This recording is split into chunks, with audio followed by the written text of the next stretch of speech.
talk about certain things we can't answer because they're ongoing and very important. But this is one of the most talented teams ever to serve the United States and in the United States government. This is a talented group of people. Let's see, I'll go one after another. Yeah, there's a couple of steps, but that's okay. No, it's an amazing group, and America is safer and stronger and far more successful than it was 2 years ago, and I think, frankly, that it ever was. I don't think it's ever been anything like this. We're building more factories, plants in this country than we've ever built before, and we're going to be we'll be leaving this position. We're going to leave this country in very, very good shape.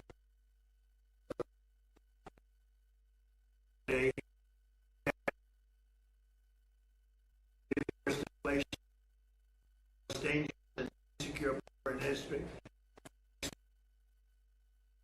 We have rampant crime, men and women, transgender mutilization of your children, and all over the world. Other than that, they did quite a good job. In less than 18 months, we've turned around 4 years of disaster, and we now have the strongest border in American history. We went from the worst border I've seen in any country in history. 5 million people came through in 4 years, and these are people that in many cases you don't want. They were murderers, they were drug dealers, they were people that you do not want. Now we have the strongest border in American history, and for the last 15 months, the report just came out again, we've had no people coming in through our southern border, zero. And it's almost hard to say, because you say, is that even possible? They had 25 million people came in. We have no people coming in illegally through our southern border. And that's in history, so think of that zero, a big beautiful zero. The murder rate saw its single largest drop ever recorded to the lowest in 125 years. That goes back to, think of it, it goes back to 1900. Lowest murder rate in the history of our country. So that's something. Today, I just want to mention that we heard in Minnesota, there was a cyber attack, and they blame it on Iran. I don't think so. I blame it on Minnesota because they're grossly incompetent. There was a cyber attack of 30 water plants, and I would blame it on Minnesota and the governor, the corrupt governor of Minnesota. They like to say, oh, it was Iran. Iran should be so lucky. Iran's got bigger problems than worrying about Minnesota. This month it was announced that inflation is dropping at the fastest rate in more than 6 years. Walmart, Sam's Club, Giant Eagle, and others are slashing prices by hundreds of grocery stores, and all of the stores, I mean, throughout the country, they're slashing prices. Something for a long time since my last administration. The stock market has set 73 all-time record highs since the election. That means all-time record highs, 73 days out of a very short period of time. And the typical 401k is up by more than $30,000, and when you think of that, if you add another $1,000 to it, it will be, we set the record in the last administration, a record still standing. This administration is going to blow my last administration away. When the factories that we're building at record, and we're not building them, all over the world they're building. They're coming from all over the world. They're coming from Germany with the cars. They're coming from Germany. They're coming from Japan, South Korea, Canada, from all over the world. They're building auto plants here because otherwise they have to pay tariffs. The tariffs have made our country rich and successful. And all of this, I mean, I'd like to say it was the election. On November 5th, it was the election, and that's fine. But without the election, you wouldn't have what I've done economically. So we have the most successful environment that we've ever had. There's never been anything like it from the standpoint of investment into our country. It's 5 to 6 times higher than anybody has ever seen, than any other country, not just us, has ever had. On July 4th, we launched Trump Accounts, a key provision of our great, big, beautiful bill. And these tax-free investment savings accounts have already been activated by over 7 million children. These are investments made in our future, which is our children. Our children are the most important aspect of our future, with more being added each day. So it's a tremendous hit, over 7 million, and really just got going, I would say, Scott, about 2 weeks ago when it was, we got the final approvals. And we have over 7 million. Actually, there's never been anything quite like that.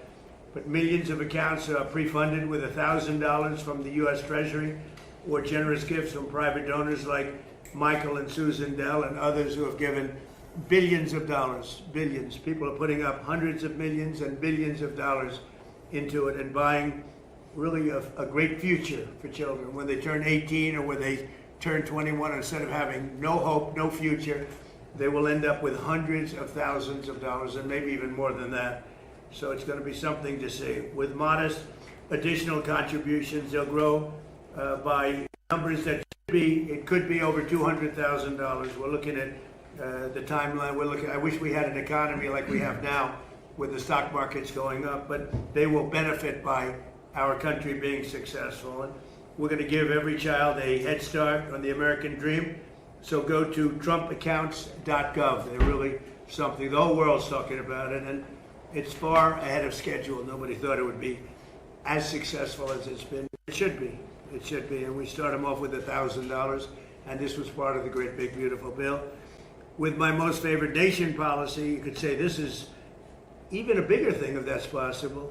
On drug prices, we're achieving record discounts on prescription drugs. The prescription drugs were going through the roof for many years, and now we're getting record discounts with price differences of 300, 400, 500, 600%. Nobody's ever heard of a thing like that. And what this is all about is that we had the highest prices anywhere in the world by far. Most expensive drugs, prescription drugs, and others. The highest in the world. The whole world was laughing at us. We paid for the rest of the world. We subsidized the whole world, and I said, we're not going to do that. And I started it in the first administration. I took it up. Obviously, Biden wasn't able to do anything about it because you had to get the consent of the drug companies, and you had to get the consent. More difficult would be the consent of other nations. The other nations had to agree, but they were paying a fraction, sometimes 10%, 20%, 40%, 70% less. So I had to call them and I had to get them on, and I said, if you don't do it, we're going to have to charge you tariffs. And they all said no at first, very politely said, sir, we can't do that. We're not going to double our prices. They had to double their prices, and in some cases triple their price, and we would come down. So a pill that sold for $10 in Germany would sell for $130 in New York. Same pill from the same company, the same factory, the same plant, the same laboratory, from $10, and we pay $130. I say, no. Now the world is a bigger place, so it's not as bad as it sounds for them. So they went up to 20, and we came down to 20.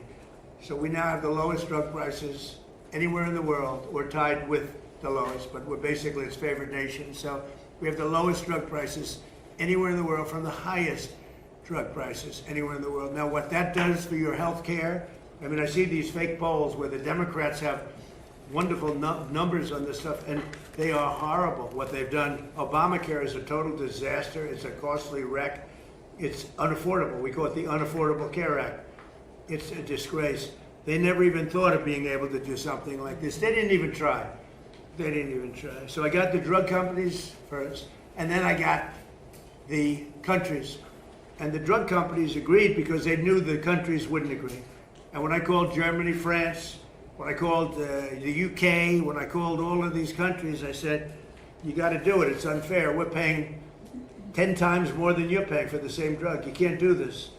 And they said, well, we're not going to do that because we're going to have to double our price in order to make you happy. I said, no, maybe you're going to have to triple your price. They said, well, we can't do it. I said, that's all right. If you can't do it, then I can't do something also. And I'm going to charge you very substantial tariffs, which are far more than we're talking about. And they all said, we'd love to do it.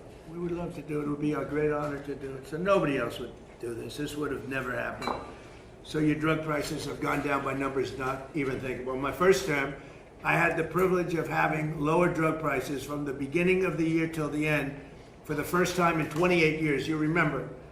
And I called a news conference to announce it. So the year had ended, and I was turned out 1/8 of a percent. 1/8 of a percent, little tiny this much.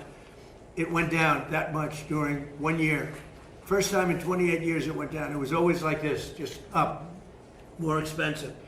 And I called a news conference. I was so proud of myself. And I said, ladies and gentlemen, the first time in 28 years drug prices have gone down from January till the end of December.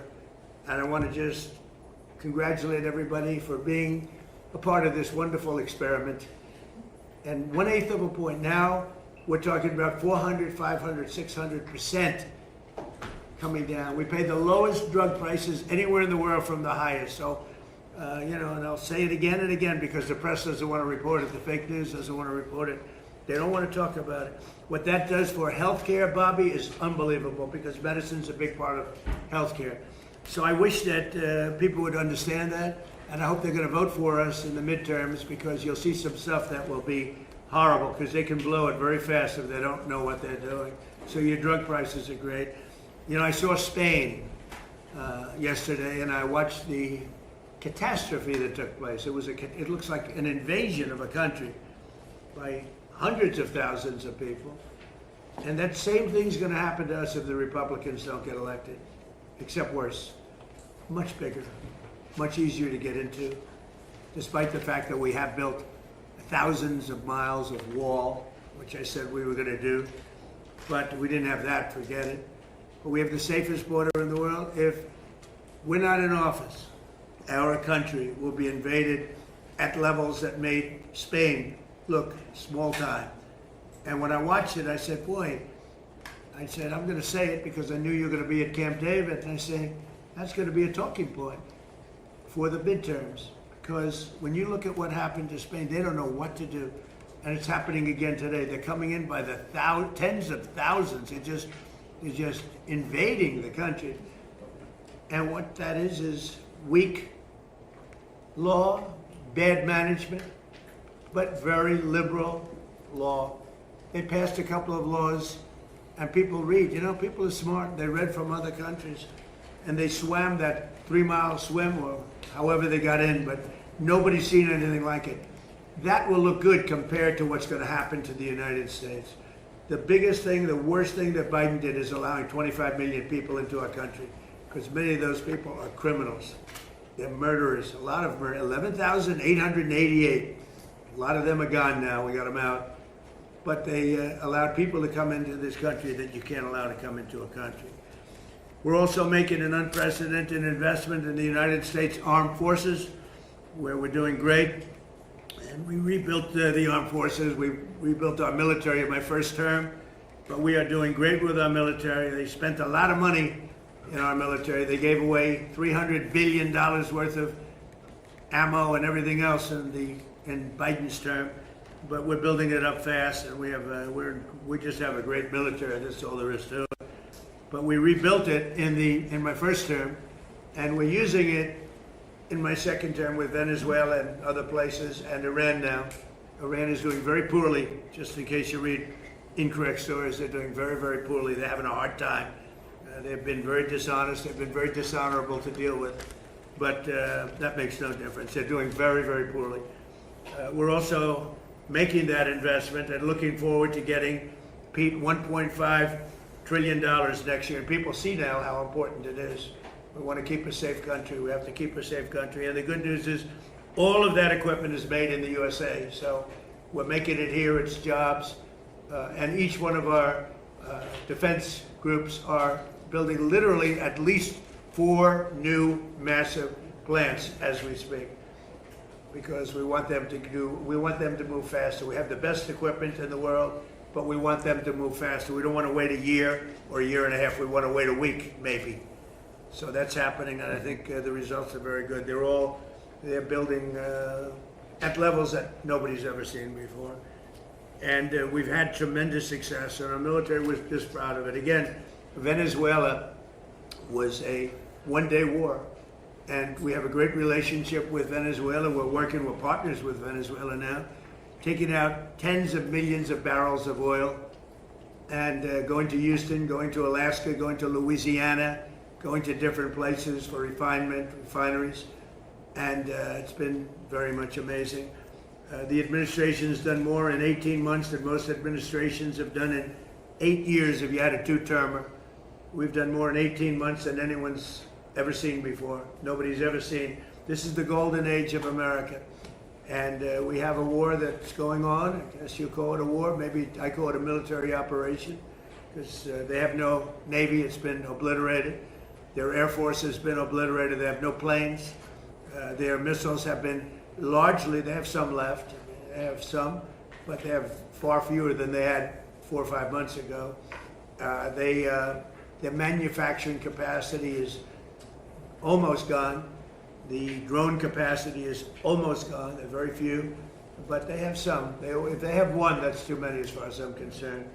But we've done an amazing job with Venezuela. We've done an amazing job here. We're in there for 5 months. You know, I know what people like to say, because we did a much bigger job, much more important job than we originally anticipated. So we're in there for 5 months, and if you look at Vietnam, they were in there for 20 years. You look at Afghanistan, they were in there for many years. You look at any one of the wars, Korea, any one of them, they're in there for many years. We're in for 5 months, and we have obliterated their military capacity. Again, they've got some left, but soon they won't have some left. So I just want to thank everybody around this table. You've been very special. I want to thank a lot of the media people, because many of you have been very, very fair and that's one of the reasons you're here, frankly. But you've been very fair. You've covered me this time, I mean, much more fairly, I think, than the first term. The first term was a great success. We had the greatest economy in history in the first term, and this term is going to blow it away. I think this term is going to actually blow it away. So it's an honor to have you, and I'd like to ask our great Vice President, J.D. Vance, to say a few words, followed by Marco and Pete and Scott and Bobby Kennedy. Okay? Thank you very much, everybody. Please, J.D. Well, great. Thanks, Mr. President. First of all, thanks for having us at this historical and beautiful place. And it's an honor to be on the team, an honor to be able to work on fraud, which is what I'm going to talk about today, though I know we have a lot of things going on. This has been an amazing team, from Kelly Loeffler at SBA, to Doug at the VA, to Todd and Bobby Kennedy. This really has required a whole of administration approach to try to tackle fraud. There are a few things that I want to talk about and celebrate.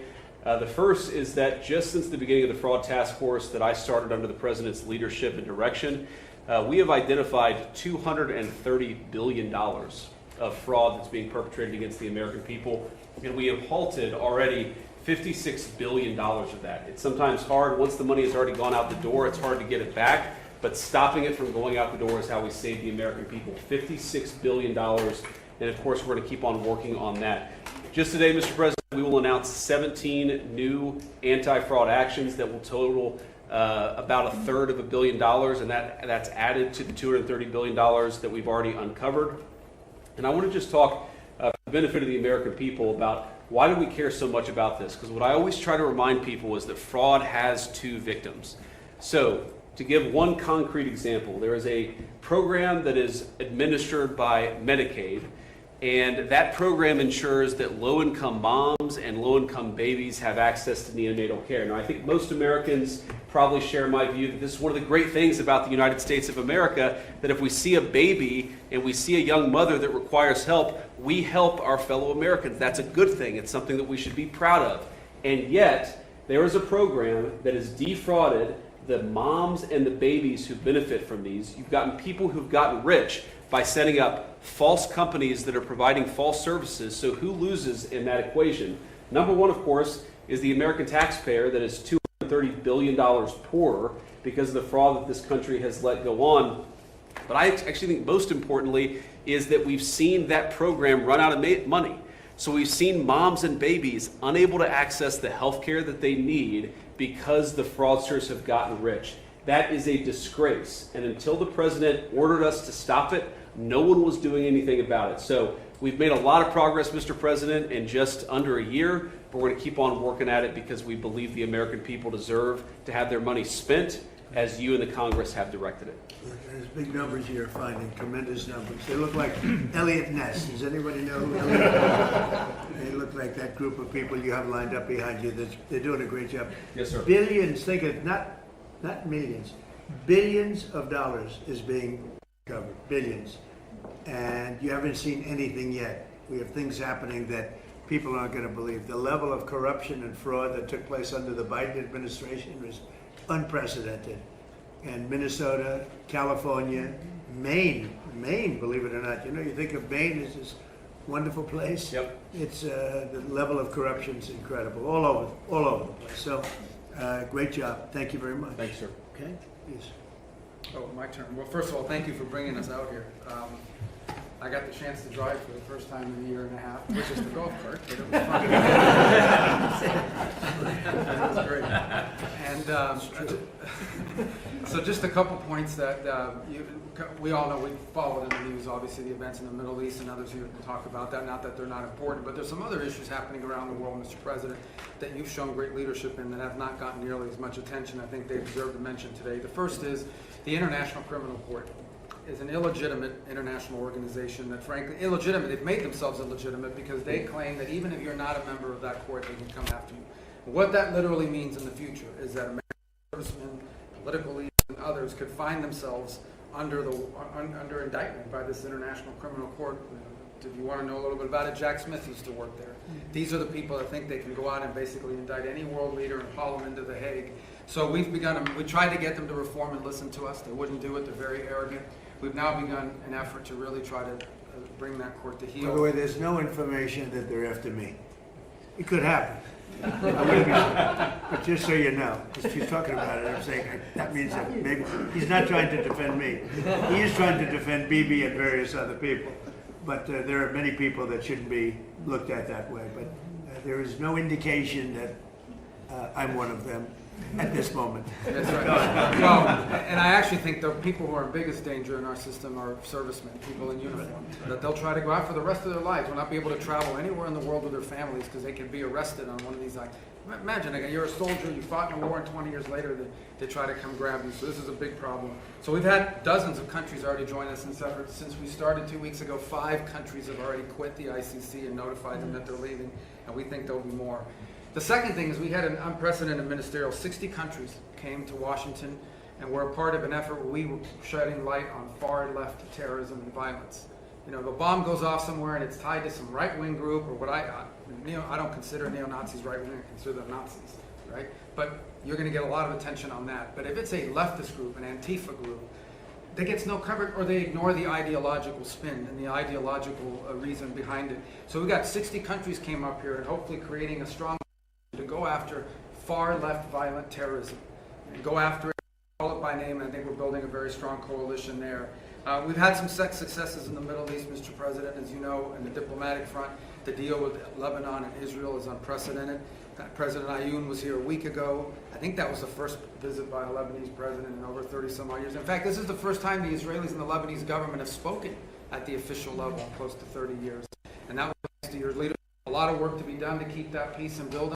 But it's a real achievable. And of course, as you announced last night, Mr. President, this disarmament deal that you brought about with Steve and Jared's work on Hamas is another big step as well. It's something a lot of people thought would never happen. It needs to happen, but the fact they've even agreed to it is a real achievable. Last point is on the Western Hemisphere. For the first time in 15, 20 years, the overwhelming majority of the countries in the Western Hemisphere are now led by pro-American leaders and pro-American governments. It's an extraordinary achievement, all of it happening through virtually every election that's happened in the world. If you were elected president, has elected someone who is American. And I think this is an incredible situation. And last but not least, and I have to thank a number of agencies here, particularly the Department of War, after that terrible earthquake in Venezuela, within 36 hours, the full force of the American government was on the ground providing humanitarian assistance. It was a sight to behold. The USS Ford, I think, was in their port. Our Marines and armed service personnel were helping run their airport and their tower. It is one of the fastest, most dramatic, and most effective humanitarian responses, certainly in recent history, if not ever. And they came at the direction of the president. In fact, within an hour of that earthquake hitting, I remember because I was overseas, the president called and said, make sure we go in there and help these people recover from this. And we did. And thanks to your leadership, Mr. President. It's a great story. Enough needs to be told about it because the credit goes to so many agencies represented here today, but really the Department of War's effort was phenomenal. So thank you. Yes, sir. Thank you very much, Marco. And just before we continue, I want to just congratulate Jay Clayton. He's with us today, as you know. He just had a big victory. He's going to do a fantastic job He's only done his whole life has been about doing a fantastic job. Congratulations.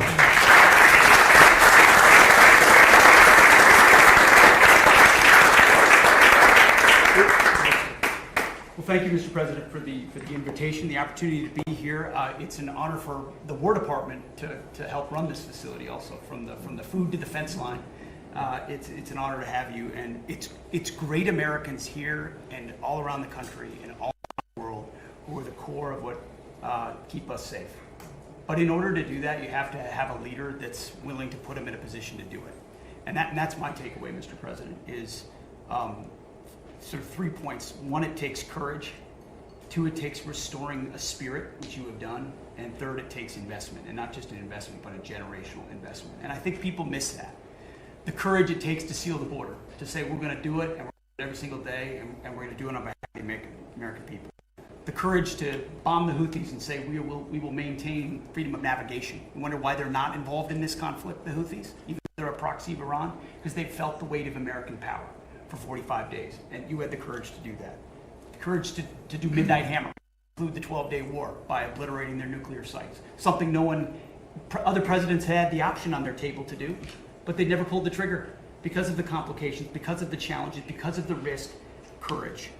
The courage to take on the cartels and drugs, drug boats, and now forming the ACCC, the America's Counter Cartel Coalition, with all those friendly governments that Marco talked about who want to be shoulder to shoulder, not just with America, but with a bold, strong America with clear leadership.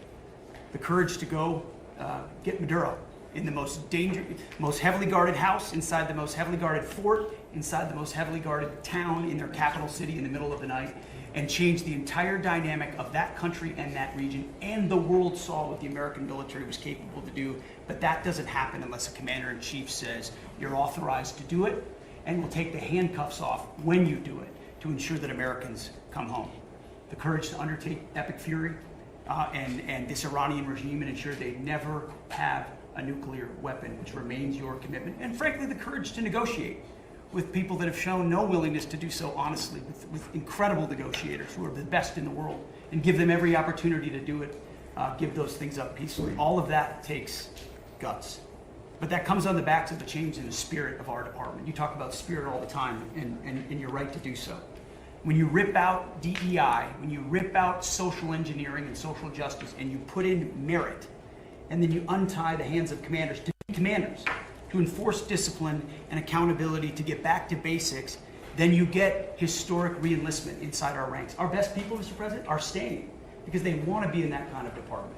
And then historic recruitment record amongst young Americans. Every month, our department breaks records. And when did that trend line start? On Election Day, 2024, when the American people said, I want to serve under this president. And that new name, the Department of War, has become the ethos, the warrior ethos of our department. Again, spirit. And I will note, the flyovers will indeed continue until morale improves. But that's also spirit. Parades, 250, flyovers, the American people seeing and feeling their military in ways they have not in the past. That's spirit. And then finally, Mr. President, a generational investment. You rebuilt the military in your first term, and you've spent in your first year $1 trillion, and now we are committed in working with Congress to get $1.5 trillion. But this is not the same way we funded our department in the past.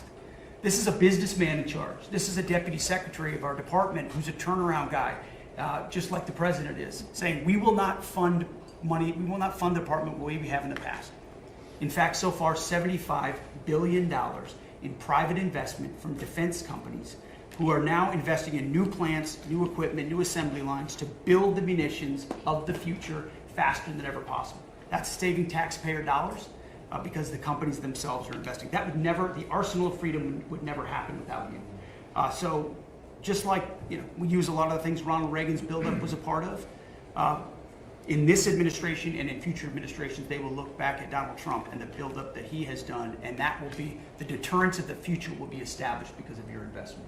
So thank you, Mr. President, for your leadership. Thank you. Scott, please. I'm honored to be here in this historic place as we celebrate our nation's 250th anniversary.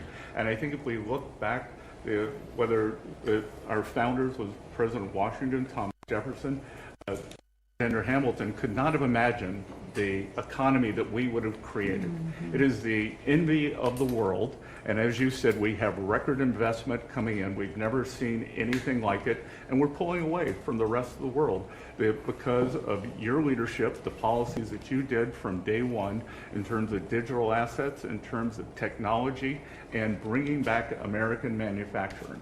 You know, you've done it again. You had the incredible economy during your first term, and we are seeing that carry over here. And it is in stark contrast to the Biden economy, which was government jobs, government spending, and high inflation, the worst inflation in 50 years.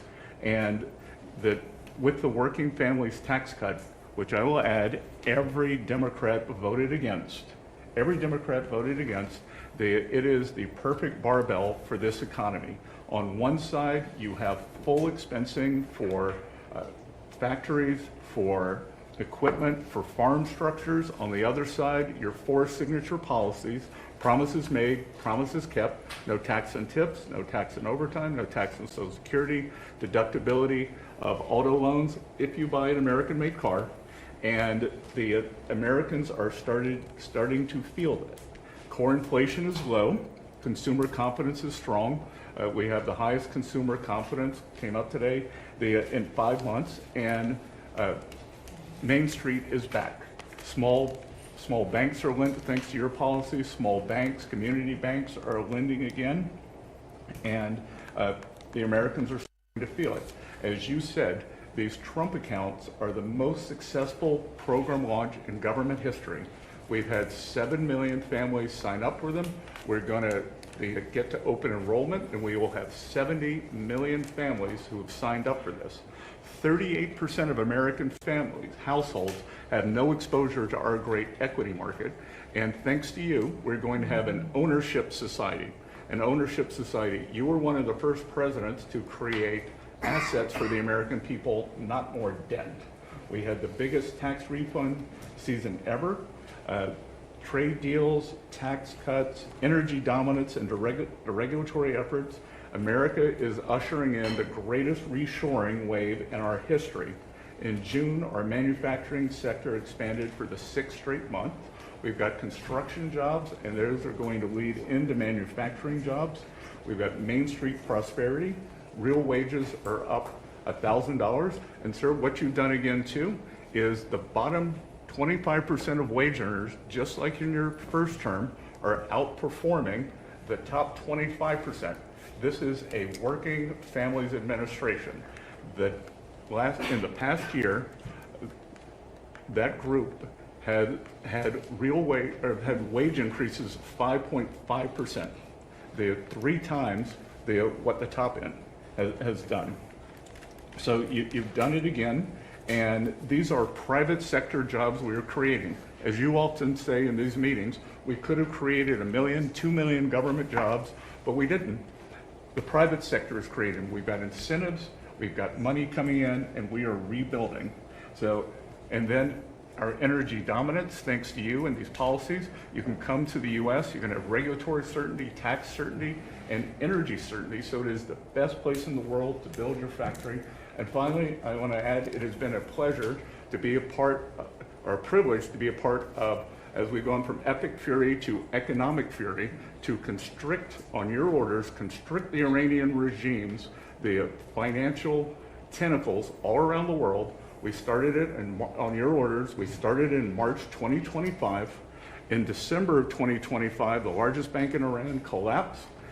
The central bank had to print money, caused inflation. Now they got 180% inflation. They aren't able to pay their troops. And on your orders, we are searching for their assets all around the world, and that money will go to the Iranian people, Americans who have been harmed by the Iranians, whether the USS Cole, or the barracks in Lebanon, or it will go back to when the Iranians attacked the ships coming out. So it's been a privilege to be part of that, and I look forward to the rest of it. Thank you very much. I want to just add that today there are more people working in the United States than at any time in the history of our country. We have more people working today, and we'll think of that number. More people working today by far than at any time in the history of our country. So it's been something very special. Please. Thank you, Mr. President. Let me just take a moment to take note of the historical significance of this occasion. Before the press came in, you asked all the cabinet members who had been to Camp David before, and I think about 3/4 of them had. I raised my hand, but I haven't been here for 62 years. I came here on the weekends, as many weekends as we could between 1961 and 1963. My father loved this place. My uncle loved this place. He was, nobody knows about this because it's not in the history books, but he was resentful at Dwight Eisenhower for renaming it Camp David. And he intended, if he had made it to his second term, he was going to rename it Shangri-La, which was the original name that Roosevelt had named it. My uncle prided himself on being the most open, transparent administration in history. He was the first president to have press conferences. During his 1,000 days in office, he had about 30 press conferences. You, Mr. President, have press conferences every day. Nobody's done anything like that. And here you've opened the inner sanctum of the presidency for the first time in history, and I think that's a beautiful thing. Because you also face, although you gave these guys a lot of compliments, the most hostile press corps that any president in the United States history uniformly.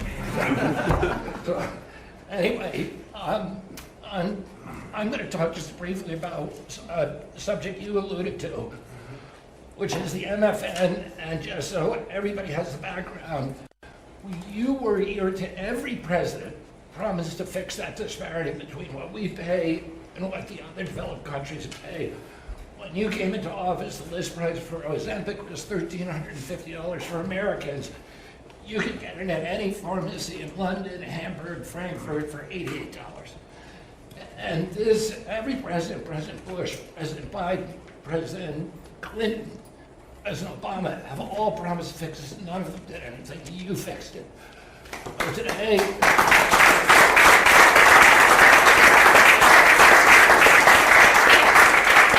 time you leave office, assuming that's in 2028, 95% of the drugs that are available to Americans, they will be paying the lowest prices in the world. Trump RX, just in the short time since we put it up, has saved Americans $700 million. We now have 800 drugs on there. We have deals with Amazon and with GoodRx. We're adding more and more drugs every day, and I'll just give you one example. Praluent is a very popular cholesterol drug. Its list price is $522. That's what everybody is paying. We now have it on Trump RX for $237. That means that the 300,000 Americans who take that drug will be saving $3,700 a year on pharmaceuticals every year. And you can apply that across the board. This is going to change. It's making pharmaceuticals affordable, the most affordable in this country of any country in the world. Well, thank you, Mr. President. How are you doing on the autism research? We will have an answer for you. We just got That's so important. Okay, we'll be talking about that. We'll be having something of interest. Such an important thing. There's a picture of your uncle right there on the wall. I know he's looking handsome guy. And that's quite a picture. Did you see it? It's Yeah. out there. So maybe that gave you the idea to start out that way, but it's quite a picture. Any questions? Mr. President, Mr. President. We've seen these strikes between Iran and the United States over the past 10 days. How do you about reviving the ceasefire and getting diplomacy back on track? Well, I think we just want to win. You know, we just want to win. We're doing very well. We're trying to be nice as you can be in, a situation like that. But, they're being decimated. They have no Navy, they have no Air Force, they have no anti-aircraft. Doesn't mean they don't have any capability. They have some, but very little. We just want to win. We don't want to have them. It's very simple. They cannot have a nuclear weapon. Iran will not have a nuclear weapon, and they can't have a nuclear weapon. If they did, the Middle East would have been wiped out by now. If I didn't stop the JCPOA, the Obama deal, if I didn't that, they would have had a nuclear weapon. I believe Israel would no longer be with us and big parts of the Middle East and perhaps other countries. These people are crazy. So they cannot have a nuclear weapon, and they won't. Mr. President, Over the next 4 weeks, 8 weeks. You know, we'll be hitting them. We'll be hitting them very hard. And, at some point, they're going to say, we just can't take it anymore. Mr. President, on the disarmament deal that you announced, do you have assurances from Israel that they are on board with this deal? And what comes first? Does Israel pull back and then Hamas disarms, or does Hamas need to disarm and then Israel leaves So Gaza? we do have an understanding with Israel. Israel's very happy about it. Israel helped us. And they've been very good. They've been very good about it. Most people said that would be a deal that would be undoable. Now, will it go through its ups and downs? It's a very complex situation over there. The people are very complex and difficult. Many cases wonderful, many cases not so wonderful. But that will be it's a great breakthrough. Nobody's ever thought that would be possible, to disarm Hamas. That shows you how much success we're having with Iran. Because if you go 4 months ago, 5 months ago, a deal like that would have been impossible. So it's a big step for the Middle East, and people are really impressed by it, and they're surprised by it. And what comes first, Mr. President? What comes Did first? Mr. Infantino speak to you about their proposal to sell a stake in the World Cup, and is that something you support? Having just About who?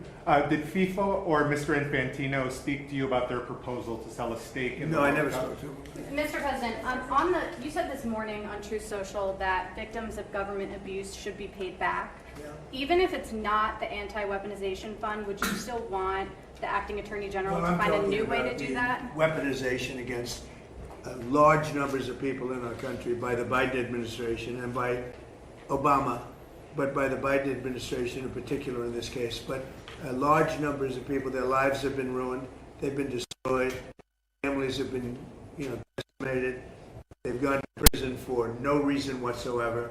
There's never been a group of people, most likely, I can think of a couple that were treated pretty badly, groups, but there's essentially never been a group of people treated so badly as these people. And this fund was not for me. This fund was for those people that have been weaponized, that have been abused.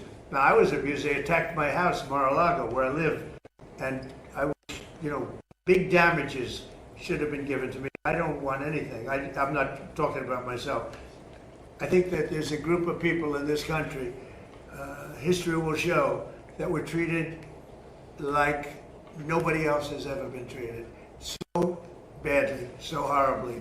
Their families have been ruined. Many, many suicides. They've committed suicide. People that were very successful that wanted to go to a rally or an event and ended up spending the rest of their lives in horror. No, so you can say what you want about the fund, and they've agreed to not have a fund. But there are a lot of people that are very upset about it. A lot of Republican people, a lot of Democrat people are very upset about it. A lot of people were covered. I wasn't covered by that fund. I don't want to be covered by the fund. I probably was abused more than anybody in the history of our country. But I wasn't looking for that. But there were a lot of people, and I'll tell you something. Todd Blanche is a very, very good man, and he shouldn't be in the middle of this. He should get approved, because you will never get anybody like him. You're never going to get anybody. And to make him a pawn in this whole thing, this is being done by a senator, and I don't really blame him, to be honest with you. I endorsed his opponent, and as soon as I endorsed his opponent went through the roof, and he won the primary election in Texas for the Senate.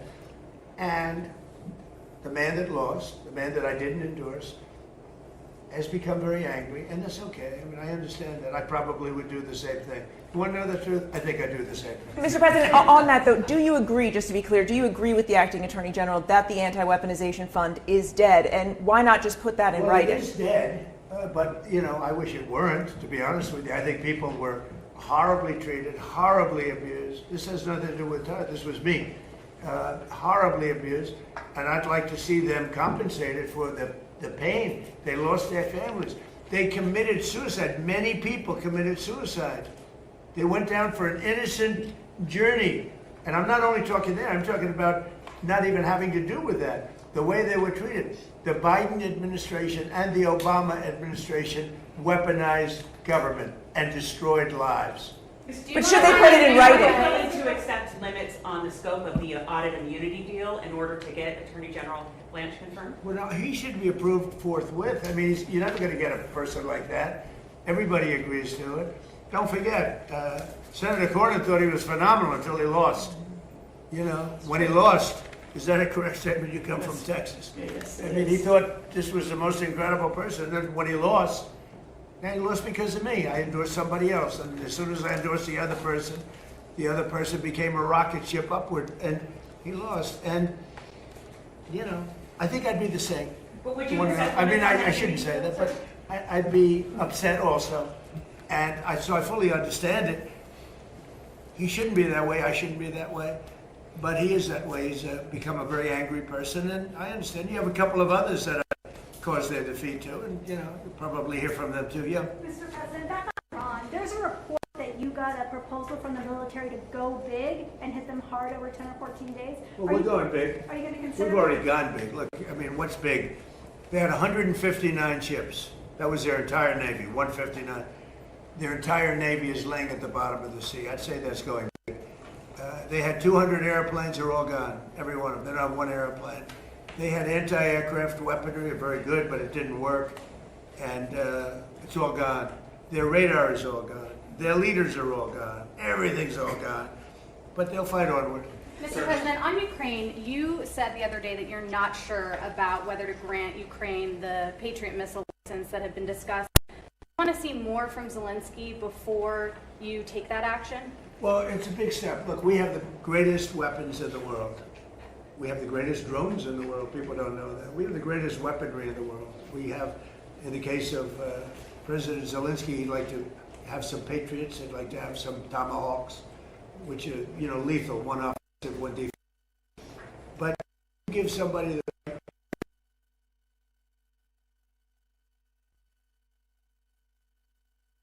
missiles were shot.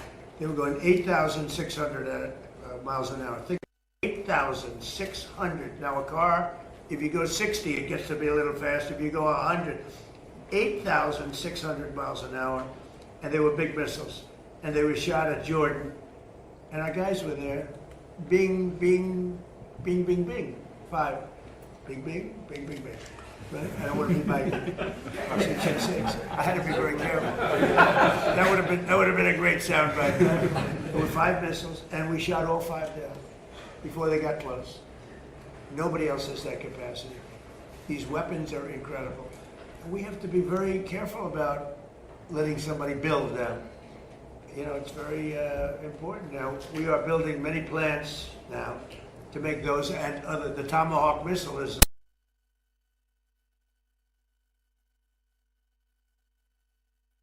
nobody's ever seen anything like it.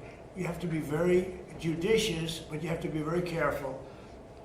Now, we have not agreed to that.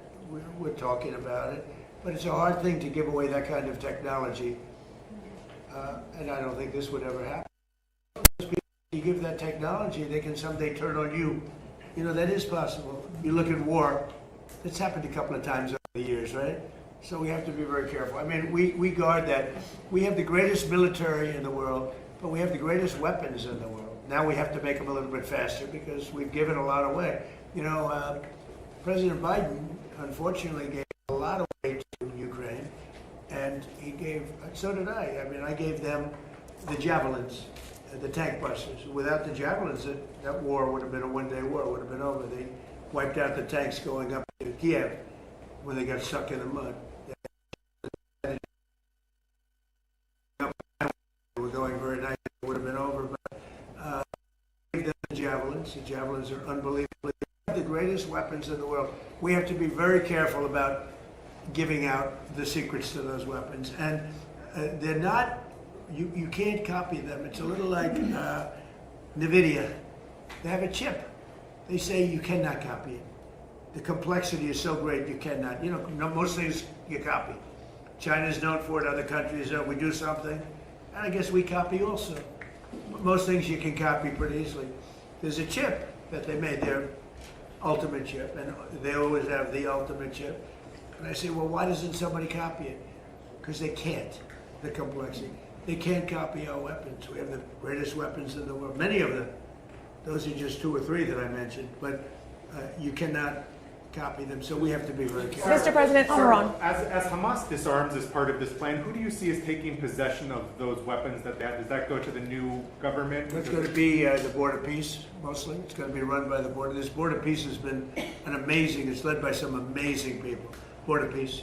On Iran, Mr. President, you said they do have some capabilities left. No. Should Americans be prepared for these back and forth attacks to continue until Iran simply isn't able of striking back? They'll get weaker. They'll get a little stronger maybe now, but they'll get weaker, and then they peter out.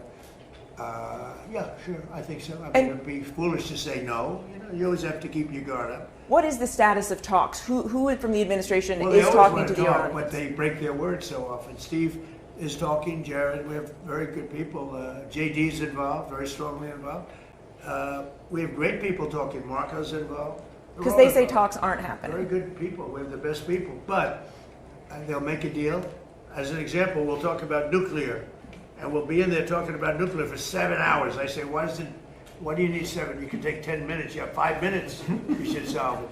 But 7 hours. And then they'll go out, and I'll say, they discuss nuclear. And they'll go out and they'll say, we never discussed nuclear. And I say, why do they say that? All they do is make me angry. You know, you just make me angry. Any other questions? Do you believe that you can reach a deal with Iran, given that you talked about how Yes, disloyal you can. they are? I'm losing faith in them because they do lie and they do misrepresent. Well, the other day, the 5 missiles were shot. We knocked them down, but we were in the midst of a negotiation. I mean, I'm waiting for Steve to call me. How's the negotiation going? And instead, I got a call from Pete that they just shot 5 missiles at one of our bases in Jordan. And we have bases in Jordan. Fortunately, our people operated the equipment. It's also very complex to operate. You know, you talk about the equipment.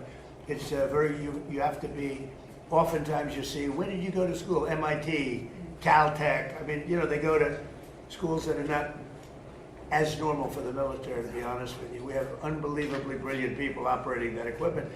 And when you don't, you know, the equipment, the shots miss, the safety misses, or the accuracy misses.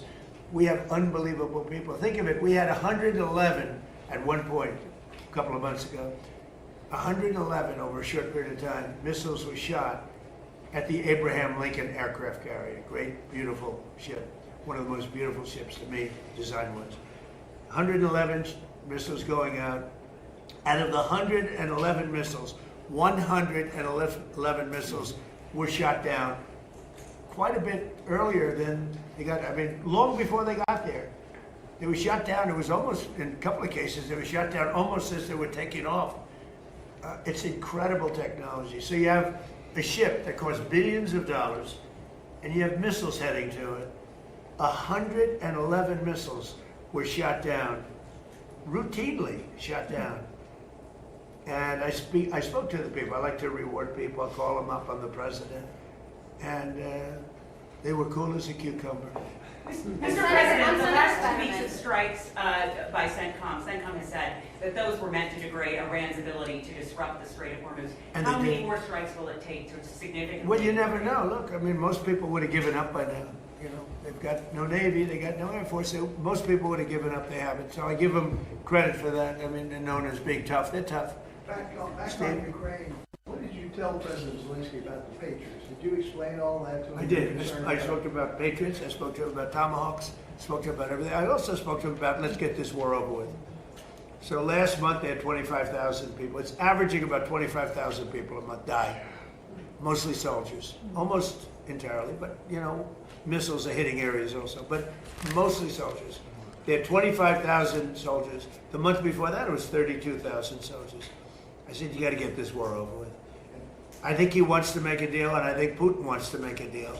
But there's a lot of dislike, as you probably noticed. He seems very reluctant to make concessions, President Putin. Well, nobody wants to make concessions, but they're both going to have to make some concessions. I mean, you got to make a deal. 25,000 young, beautiful people, soldiers, mostly soldiers, are dying a month. It's. I ended 8 wars. That was the war I thought would maybe go first. And it really hasn't. It's gone less. I mean, I ended wars that were in theory, much more difficult to end. We had a couple that were into the 30-year category. Well, the Congo, look at the Congo and Rwanda. That was our nasty war. And peace, I don't know how long that was going to stay, but we ended India, Pakistan. 11 planes were shot down. That was raging. That was good. I used tariffs. I said, if you're going to go to war, 250% tariffs to each of them. And they screamed and yelled and were very angry. They were both angry about it. And a day later they called and they said, we will not go to war. I mean, I ended up, and the Prime Minister of Pakistan said I saved 50 million lives. Because that's 2 nuclear powers, serious nuclear powers. Thank you very much, everybody. Thank you. Can you rule out that Iran is behind the Enjoy water the attacks? Can you rule out that Iran is behind that cyber attack? I don't. No, I think that Minnesota is behind it. You know who's behind it? Minnesota, because they're grossly incompetent. I think the governor's behind it. I don't think there was an Iranian cyber attack. I think that Minnesota ought to get its act together. It's one of the worst run states. JD will tell you. He found tremendous corruption in Minnesota. Yes, sir. And by the way, just gave me a report. Massive future things having to do with corruption in Minnesota are happening right now. Thank you very Have you much. talked to Senator Fetterman about leaving the district party? For Canada? Thank you, guys. Thank you. Thank you.